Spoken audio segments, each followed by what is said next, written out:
Assalamualaikum warahmatullahi wabarakatuh. Halo teman-teman semuanya, apa kabar kalian? Semoga kita semua dalam kondisi yang sehat dan selalu penuh dengan berkah ya. Nah, pada kesempatan kita kali ini kita akan membahas materi mengenai desain pembelajaran. Desain pembelajaran yang akan kita bahas pada kali ini adalah dasarnya model desain pembelajaran dan lain sebagainya. Jadi di sini kita cenderung akan mengungkapkan bagaimana suatu informasi itu akan terproses di dalam otak setiap siswa kita. Seperti itu. Jadi di sini konteksnya belum sampai ke strategi pembelajaran, baru sampai ke desain pembelajarannya. Jadi teman-teman, saya harapkan setelah teman-teman semuanya mempelajari materi kali ini, kalian bisa membayangkan desain pembelajaran yang seperti apa yang seharusnya atau sebaiknya muncul dalam pembelajaran yang ada di Indonesia ini. Begitu.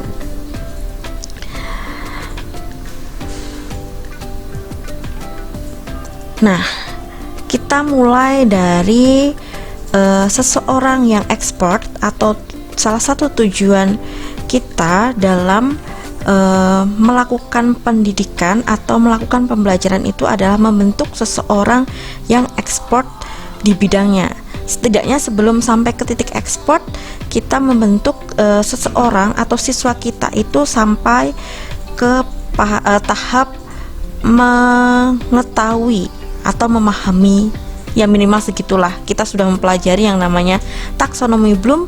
Yang paling bawah adalah memahami dari segi pengetahuannya. Nah, kita sekarang kita andaikan kalau kita itu pengen membentuk seseorang sampai ke level expert atau ahli. Nah, ternyata teman-teman 10% atau yang warna orange ini terbentuk expert itu dari pendidikan formal. Sedangkan sisanya atau sekitar 90% itu didapat dari 70% dari pengalaman mereka bekerja atau mereka praktek, lalu 20% itu adalah pendidikan informal atau mereka melakukan atau menjalani pelatihan-pelatihan. Nah, 10% dari pendidikan formal ini tadi teman-teman itu masuk dalam ranahnya desain instruksional. Nanti kita akan bahas lebih lanjut apa itu desain instruksional. Sedangkan yang kita pelajari di sini semuanya dari depan ke yang kuning yang oranye dan sampai ke yang merah itu masuk ke dalam lingkupnya desain pengalaman belajar. Nah, kita akan lebih lanjut lagi membahas apa itu desain instruksional dan desain pengalaman belajar. Di sini kita pertentangkan antara kedua desain tersebut. Nah, desain instruksional itu adalah praktik merancang secara sistematik pengembangan dan penyampaian produk dan pengalaman instruksional baik secara digital maupun fisik. Maksudnya di sini melalui e-learning atau tidak, dengan cara yang konsisten dan andal menuju perolehan pengetahuan yang efisien, efektif, menarik. Ini double menarik di sini dan inspirasi. Saya coret dulu. Dipakai yang satu saja. Nah, jadi kalau misalnya desain instruksional ini khusus pada pendidikan formal. Seperti itu. Jadi kita merancang secara sistematik bagaimana mengembangkan dan menyampaikan apa yang menjadi fokus dalam pembelajaran tersebut. Nah, sedangkan kalau yang desain pengalaman belajar yaitu proses yang berpusat pada pelajar atau siswa kita untuk memfasilitasi pembelajaran dan penerapan pengetahuan dan keterampilan, keahlian atau kemahiran dengan menyediakan serangkaian kegiatan baik itu secara formal, informal, dan pengalaman yang didukung oleh konten, umpan balik, dan teknologi. Jadi sebenarnya kalau misalnya dilihat dari kedua hal ini tadi, desain instruksional dan desain pengalaman belajar, kita atau pendidikan di Indonesia itu condong untuk fokus dalam desain pengalaman belajar.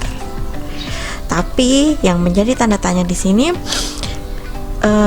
kita itu adalah fokusnya, atau kita besok menjadi guru itu kan cenderung bekerjanya di institusi formal, sedangkan yang informal dan pengalaman ini cenderung tidak dalam lingkup kita bekerja ke depannya.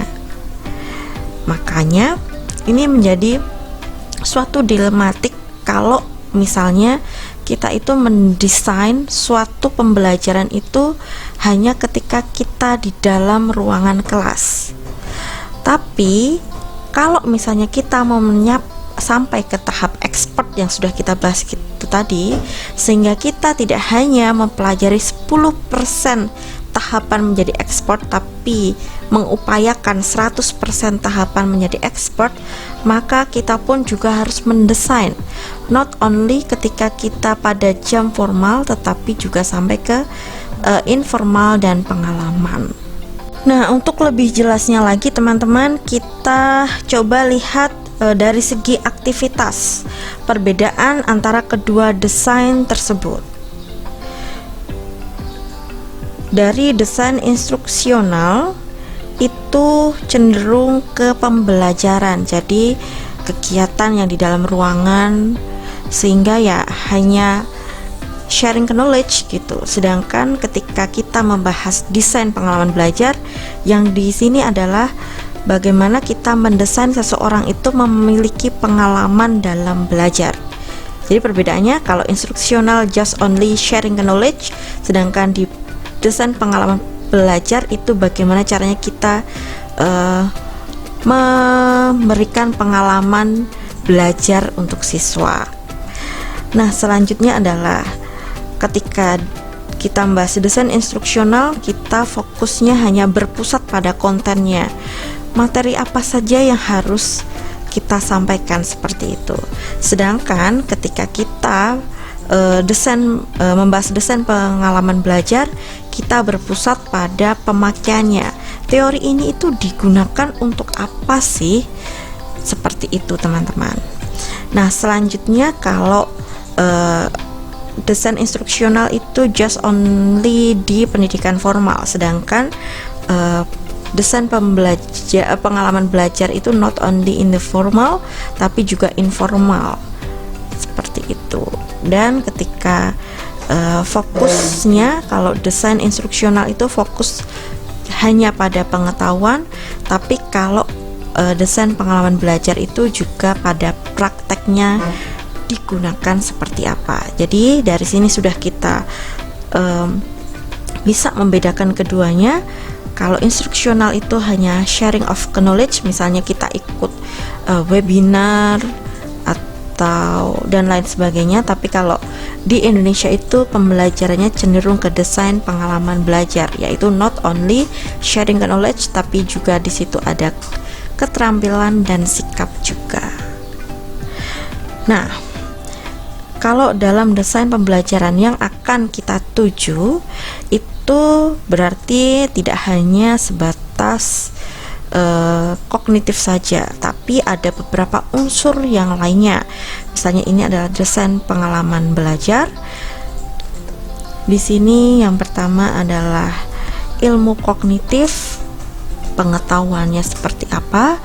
Lalu desain pemikiran, kita harus mengetahui sebenarnya untuk menciptakan tujuan atau menyampaikan informasi A, itu prosesnya atau pemikirannya itu seperti apa. Selanjutnya ada desain pengalaman penggunaan, itu bagaimana. Lalu desain dan kurasi konten, lalu teknologi pembelajaran dan data analisis. Tentu teman-teman, dalam mata kuliah kita tidak semuanya ini kita pelajari, tapi ini pun juga kita akan pisah-pisah dengan mata kuliah yang lainnya.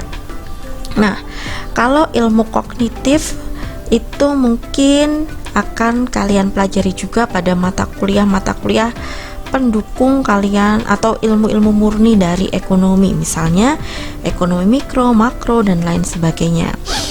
Lalu desain dan kurasi konten akan kita bahas di mata kuliah yang lain pada mata kuliah strategi pembelajaran mungkin.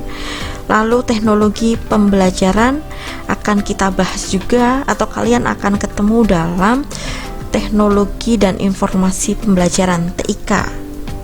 Ya, mungkin di mata kuliah itu. Lalu data dan analisis itu akan kalian temui mungkin pada metodologi penelitian, or kalian bisa mempelajarinya ketika kalian mengerjakan skripsi dan lain sebagainya. Jadi tugas pada mata kuliah ini atau khususnya pada materi ini sebenarnya kita akan fokus dalam desain pemikirannya. Jadi kita bisa tahu bagaimana informasi itu terproses sampai pada long term memory kita. Dengan seperti itu kita bisa membayangkan, oh jika besok saya itu menjadi seorang guru, saya itu harus melakukan apa sih agar materi yang saya sampaikan itu sampai ke long term memory siswa kita. Seperti itu teman-teman. Oke teman-teman, kita masuk ke pembelajaran kita. Kita mendesain bagaimana pemikiran seseorang atau bagaimana memori atau informasi tersebut tersistem dalam memori. Maka kita masuk ke learning and memory. Nah, kita sebagai manusia itu akan merubah perilaku kita berdasarkan pengalaman. Kita tahu tingkah laku kita itu baik atau buruk itu tentu berdasarkan pengalaman kita di masa lampau. Tentunya pengalaman itu not only kita harus alami sendiri, tapi kita juga pengalaman yang dimaksud di sini itu kita bisa dapatkan dari kita mempelajari suatu teori atau kita mendengarkan pengalaman dari orang lain dan sebagainya. Tapi teman-teman, kalau kita belum memiliki suatu pengalaman atau belum mengetahui suatu pengetahuan terhadap suatu perilaku, tentu seseorang itu cenderung tidak akan melakukan kegiatan tersebut. Seperti itu. Maka di sini saya tonjolkan bahwa manusia itu akan merubah perilakunya berdasarkan pengalaman yang tentunya mereka alami atau mereka ketahui. Nah, learning adalah kemampuan untuk memperoleh informasi atau keterampilan baru melalui instruksi atau pengalaman. Sedangkan memori adalah proses di mana informasi yang diperoleh melalui pembelajaran itu disimpan dan diambil kembali atau di recalling. Nanti kita akan tahu proses recalling dari suatu informasi tersebut. Jadi kalau di sini learning itu kemampuan untuk memperoleh informasi, sedangkan memori itu memproses informasi yang kita dapat dari learning itu masuk ke dalam long term memory dari otak kita. Nah, di sini adalah kategori proses pembelajaran. Itu ada dua, yaitu non-asosiatif dan asosiatif. Non-asosiatif tersebut adalah perubahan perilaku yang terjadi dikarenakan mendapatkan stimulus yang berulang-ulang. Di sini di sini saya paparkan hanya dua contohnya, yaitu habituasi dan sensitization. Sedangkan yang asosiatif itu perubahan perilaku yang terjadi dikarenakan adanya hubungan antara dua kejadian. Di sini saya contohkan mengenai classic conditioning atau Pavlov experiment. dan operan atau instrumental conditioning. Tapi teman-teman, mohon maaf, di sini contohnya dalam teori itu adalah penerapan pada hewan. Saya belum bisa mencari contohnya jika teori-teori ini tuh dilakukan pada manusia. Bukan berarti di sini saya mengategorikan manusia sama dengan hewan, bukan, tapi sejauh ini teori ini diuji cobakan terhadap hewan. Mungkin karena kita sama-sama makhluk hidup, jadinya bisa kita ambil teori tersebut untuk penerapannya di manusia, seperti itu. Oke, kita mulai membahas yang non-asosiatif. Pembelajaran yang non-asosiatif merupakan muatan dalam respon perilaku yang terjadi dari waktu ke waktu sebagai respon terhadap satu jenis stimulus.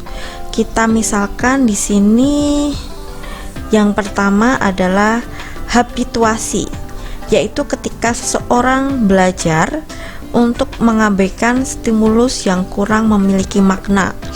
Jadi misalnya teman-teman, ketika kita sedang fokus nih membaca buku, concern banget.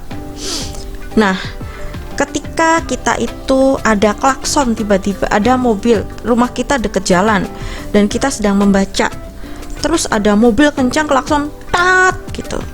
Maka di sini teman-teman, respon kita mulanya itu langsung tinggi, langsung apa itu? Langsung kita berhenti untuk membaca. Fokus kita langsung ambiar gitu, langsung buyar. Tapi ketika kita mulai membaca lagi dan ada mobil yang kedua lewat, tat gitu, tentu respon kita itu tidak sekaget dengan ketika awal mula respon ini. Respon pertama misalnya, respon kita kagetnya sekian, lalu ketika respon kedua stimulus kedua atau klakson yang kedua, maka respon kita pun akan turun dan seterusnya. Nah teman-teman, ketika misalnya ini kategori pembelajaran habituasi, ketika stimulus number atau stimulusnya satu stimulus tapi yang sama atau yang kurang bermakna tadi kita tambah, yang awalnya itu akan mengganggu kita, tapi kalau itu sering kita lakukan atau sering kita dengarkan, maka respon kita itu sudah semakin biasa saja, seperti itu. Maka ketika kita itu belajar dan kita itu sering mendapatkan gangguan, maka lama-kelamaan gangguan itu pun cenderung akan biasa saja, sudah tidak akan menjadi fokus gangguan kita di masa depan gitu. Nah, selanjutnya yang kedua adalah sensitisasi atau suatu bentuk pembelajaran yang mengintensifkan respon Anda terhadap semua rangsangan, bahkan yang sebelumnya hanya sedikit atau tidak menimbulkan reaksi. Nah, di sini seperti apa yang contohnya dekat dengan teman-teman semuanya. Misalnya nih, teman-teman itu kan sekarang pasti semuanya sudah punya WhatsApp ya. Dan kita itu WhatsApp itu kan setiap hari pasti ada pesan yang masuk dan keluar pesan tersebut. Tentu yang WhatsApp itu not only dari teman-temannya kalian semuanya. Pas di momen ketika teman-teman itu lagi PDKT sama seseorang. Lalu kalau kalian itu tuh mulanya di sini nih, misalnya responnya itu sama aja. Misalnya ini ketika WhatsApp biasa saja yang masuk, misalnya dari teman-teman kalian, ini si Ujang, ini si Doni, ini misalnya si Jeffrey dan lain sebagainya. Karena kalian itu tuh sama si Ujang, Doni sama si Jeffrey itu biasa saja tanpa ada getaran ketika WhatsApp itu masuk, maka ini akan lempeng aja. Tapi ketika si dia yang WhatsApp keliling-keliling gitu, langsung respon kalian itu tuh up, bener-bener langsung akhirnya si dia yang WhatsApp, maka respon kalian itu not only lempeng tapi juga langsung tinggi seperti ini. Nah, itu yang dimaksud dengan pembelajaran yang sensitisasi, yaitu suatu bentuk pembelajaran yang mengintensifkan respon Anda terhadap semua rangsangan, bahkan yang sebelumnya hanya sedikit atau tidak menimbulkan reaksi. Nah, contohnya dalam pembelajaran adalah teman-teman, ketika kalian itu sedang ngobrol nih, ketika kalian dulu pas SMA, karena kalian belum pernah kuliah secara langsung ya, ketika kalian dulu di SMA, sekolah gitu, kalian ngomong sendiri sama guru-guru, sama teman-teman kalian, ngomongin nanti mau makan apa dan lain sebagainya. Tapi ketika guru itu marah, datang tiba-tiba, hai anak-anak semuanya, gitu, kalian langsung respon kalian langsung up ke sini, langsung kalian diem, kicep tanpa berkata apapun. Nah, itu yang namanya pembelajaran yang sensitisasi gitu. Oke, kita lanjut. Kita sekarang ini tadi yang non asosiatif, kita masuk ke pembelajaran asosiatif atau menghubungkan dua kejadian. Perilaku diubah oleh pembentukan asosiasi antar peristiwa. Dan di sini dicontohkan yang pertama adalah classical conditioning. Itu adalah sebenarnya teori sudah sangat terkenal ya, teorinya Pavlov ini, yaitu menghubungkan stimulus dengan stimulus kedua, yang mana stimulus pertama dapat menimbulkan respon yang diinginkan, sedangkan stimulus kedua tidak memicu respon tersebut. Nah, di sini kita gambarkan. Di sini kita menggunakan contohnya adalah anjing. Ketika anjing itu diberikan lonceng, maka dia biasa saja. Tapi ketika anjing ini diberikan daging, dia akan mengeluarkan liurnya. Saya ulangi lagi, ketika anjing itu hanya dikasih lonceng, lining, dia biasa saja. Tapi ketika anjing ini dikasih daging, dia akan keluar air liurnya. Nah, stimulus respon yang kedua kita gabungkan. Ketika kita memberikan lonceng, lining, kita juga berikan daging. Itu secara bersamaan. Maka kita kalau misalnya lihat yang pertama ini tadi, ketika lonceng itu biasa saja, tapi ketika daging itu ada liurnya. Bagaimana kalau keduanya dijadikan satu, lonceng dan daging jadi satu? Nah, karena si anjing ini melihat daging itu langsung berliur, maka ketika di sini conditioning, kita mengkondisikan seperti itu di otak si anjing, ketika ada lonceng maka akan ada daging. Maka after dari pengkondisian ini tadi muncullah suatu perilaku yang baru. Ketika si anjing ini dengar lonceng, lining gitu, dia langsung akan mengeluarkan liurnya.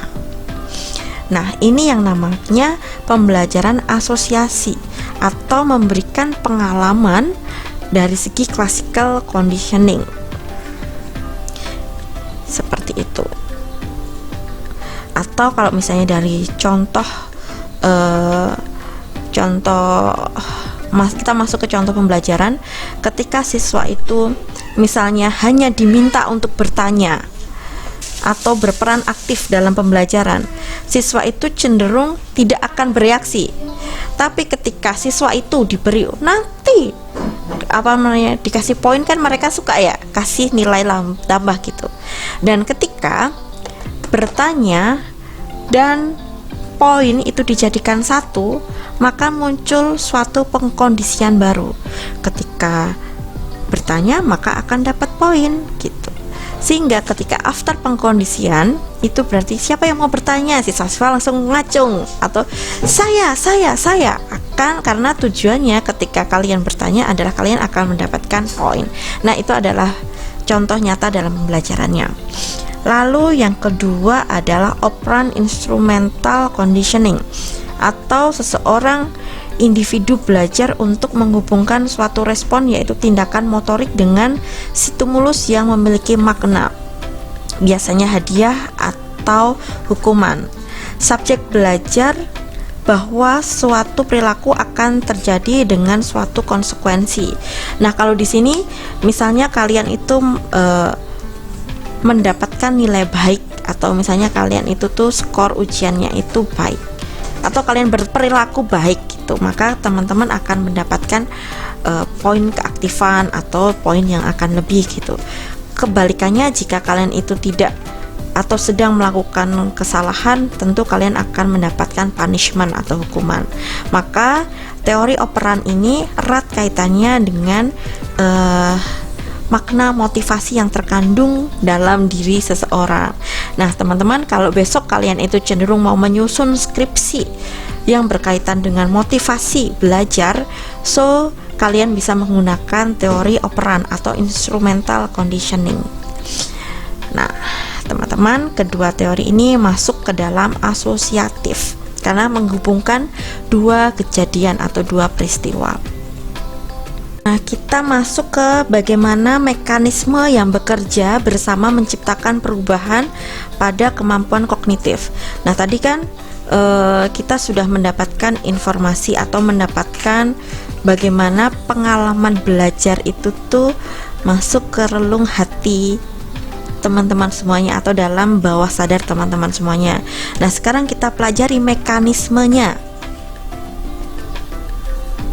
Yang pertama adalah encoding atau kondisi proses di mana informasi kemudian bisa disimpan dalam ingatan. Jadi kita itu diberkahi oleh Tuhan, itu adalah panca indera yang kita bisa gunakan untuk mengencoding suatu informasi. Kita bisa melihat, oh, si A itu menggunakan baju warna A, ternyata warna merah, ternyata matching ya dengan si B, jangan-jangan dia ada hubungan, misalnya seperti itu, dan lain sebagainya. Lalu proses kedua setelah kita mengencoding suatu informasi tadi, kita automaticity atau kemampuan memproses informasi dengan usaha yang kecil atau bahkan tanpa usaha sama sekali. Misalnya encoding tadi hanya melihat bajunya si A dan si B, lalu automatisasi itu memproses informasi, jangan-jangan seperti itu. Lalu setelah automatisasi, kita muncul ke strategi construction atau menciptakan prosedur baru dalam memproses informasi. Ketika si A dan si B itu menggunakan baju yang matching, jangan-jangan apakah mereka ada hubungan? Nah, seperti itu kita ada menciptakan prosedur yang baru dalam memproses informasi tersebut. Lalu metacognition, yaitu kemampuan berpikir tentang apa yang dipikirkan. Jadi ketika besok nih ada si C dan si D menggunakan baju yang baru tadi, kita bisa mampu berpikir tentang apa yang dipikirkan. Jangan-jangan mereka juga bajunya, karena bajunya matching, jangan-jangan mereka juga ada something seperti itu. Nah, ini secara bahasanya berarti ketika kita tuh mau memproses suatu informasi itu terdapat ada 4 proses, yaitu encoding, automaticity, strategy construction, dan metacognition gitu. Nah, selanjutnya kita melihat ternyata Tuhan itu kan memberkahi kita itu panca indera, tapi ternyata ada batasannya ketika kita hanya sampai ke indera kita visual, atau ketika kita melihat saja.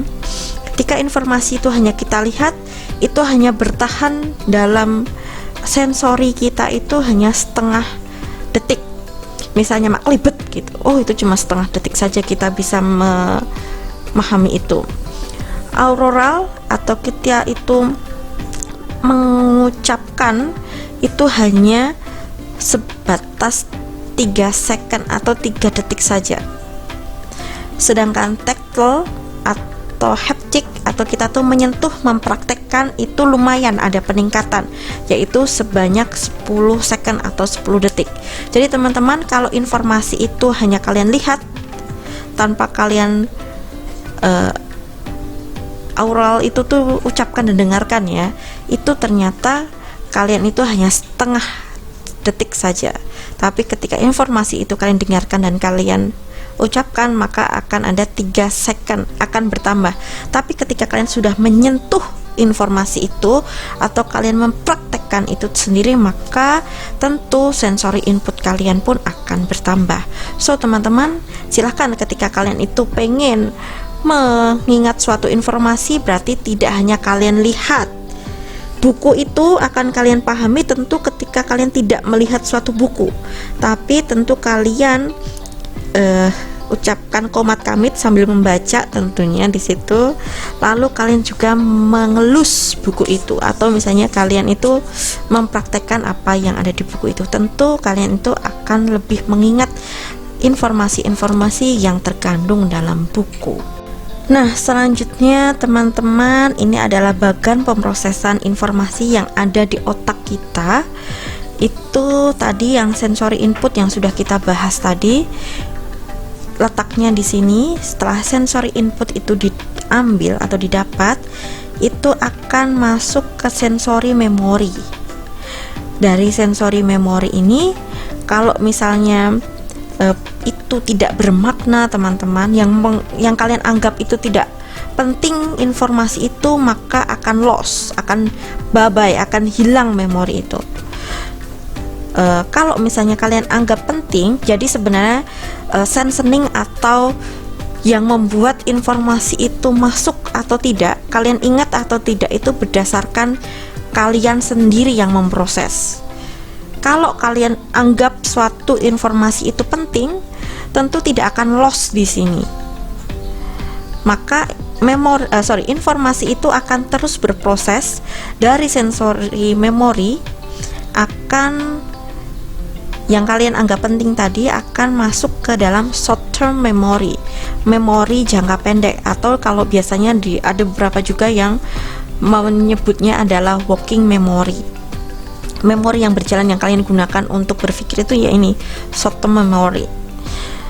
Nah, tapi yang bisa masuk ke dalam short term memory ini adalah informasi-informasi yang kalian anggap itu penting.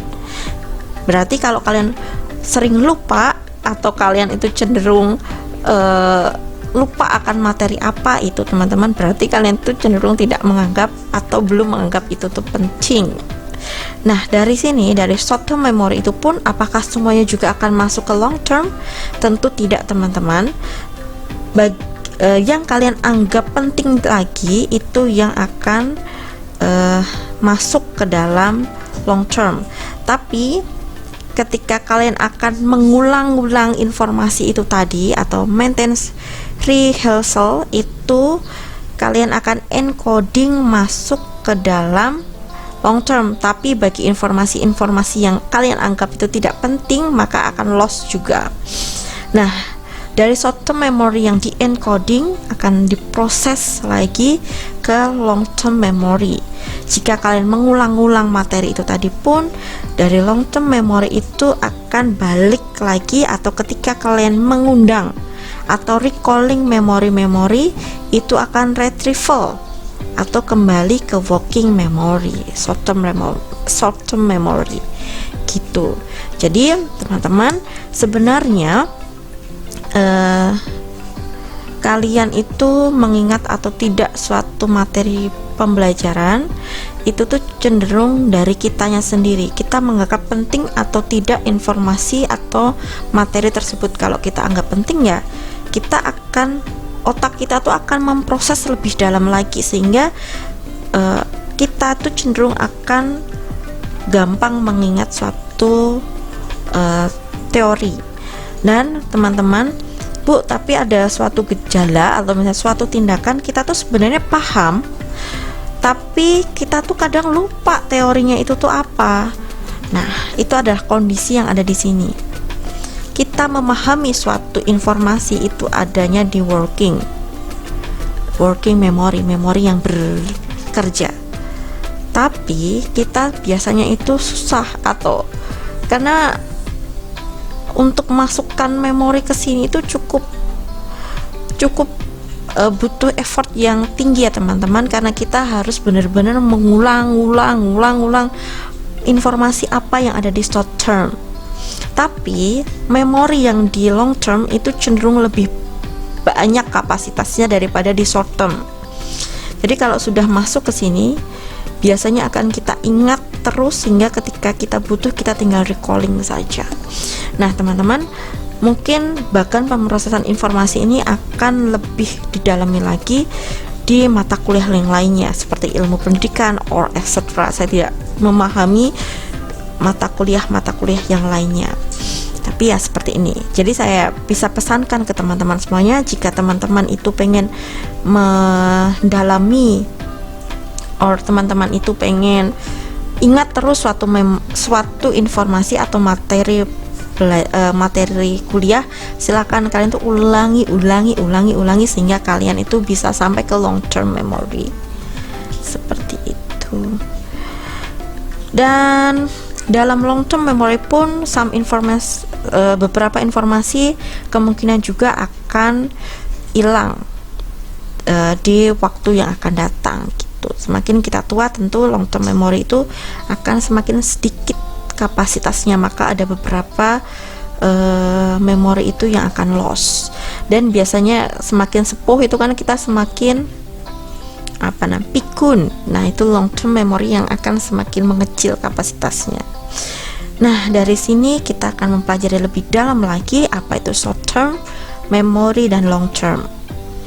Nah kalau short term memory itu penyimpanan memori sekitar 20-30 detik. Setelah itu informasi disimpan dalam memori jangka panjang atau hilang bersama-sama. Kapasitas penyimpanan itu hanya 5-9 informasi. Karena seperti tadi kita paparkan di awal, kalau short term itu hanya sedikit banget kapasitasnya. Dan penyimpanan memori pun ya hanya sedikit, 20-30 detik saja. Jadi teman-teman mungkin ya harus gimana caranya itu membebeb itu ke long term memory kita. Membebeb maksud saya itu memasukkan ya teman-teman. Nah, selanjutnya kita membahas yang long term memory atau memori jangka panjang.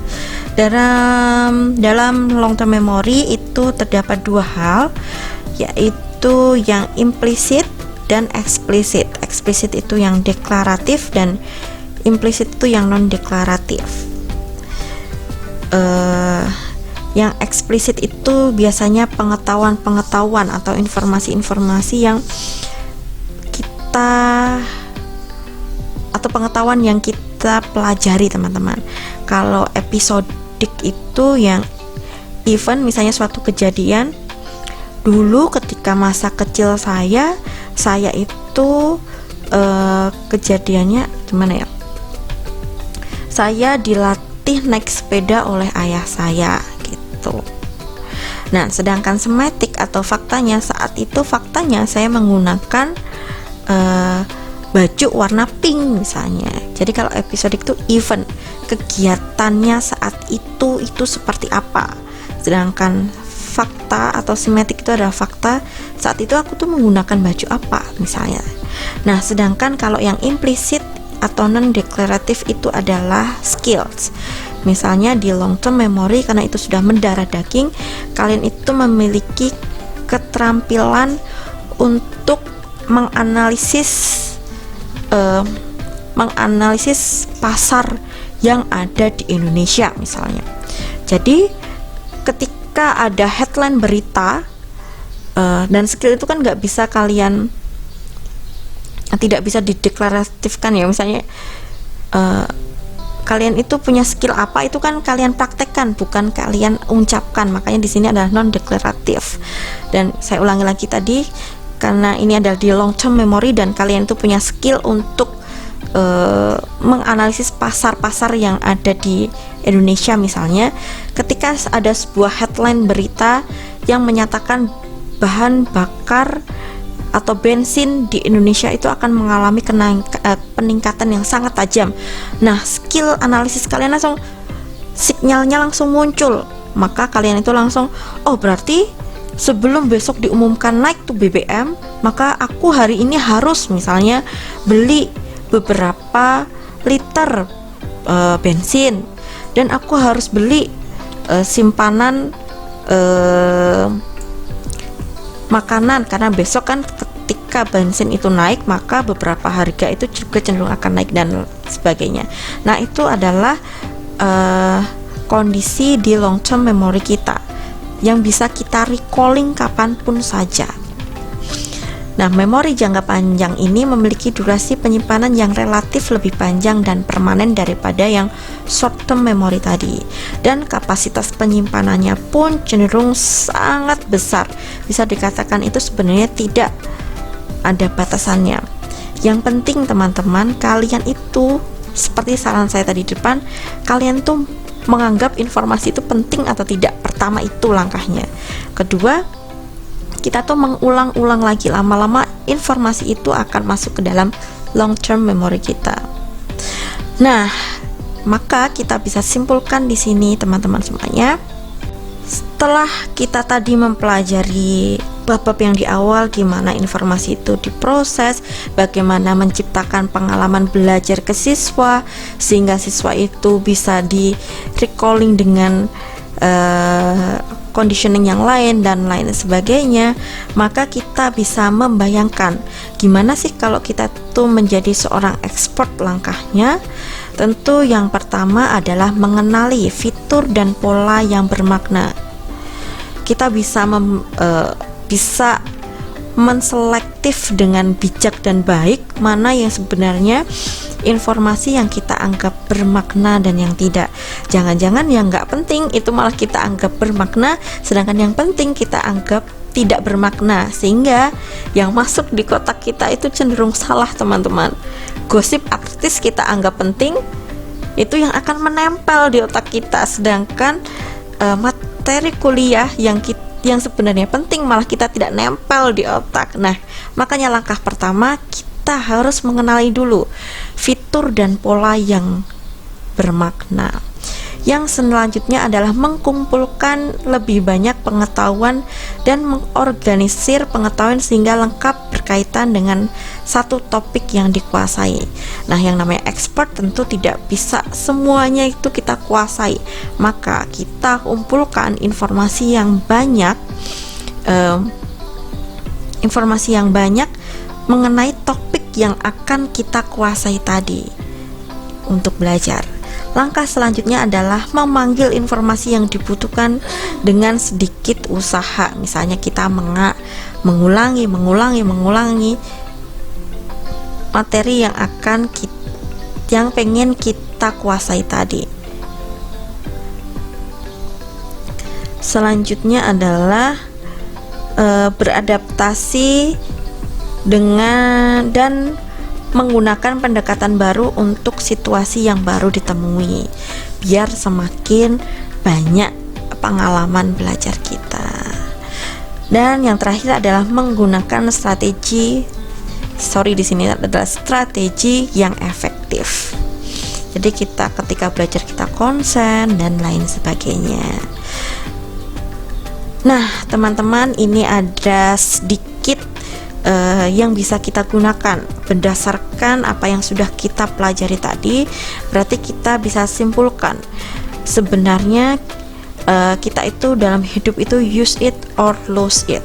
Jadi misalnya di sini ada sebuah penelitian, ketika ada bayi yang matanya itu ditutup setelah lahir, tapi di sini adalah penelitiannya itu adalah bayi binatang atau bayi hewan, ditutup di awal mula dia hidup itu ditutup semuanya atau tidak digunakan, maka dalam beberapa minggu di sini maka dia pun akan tidak bisa melihat di kemudian harinya.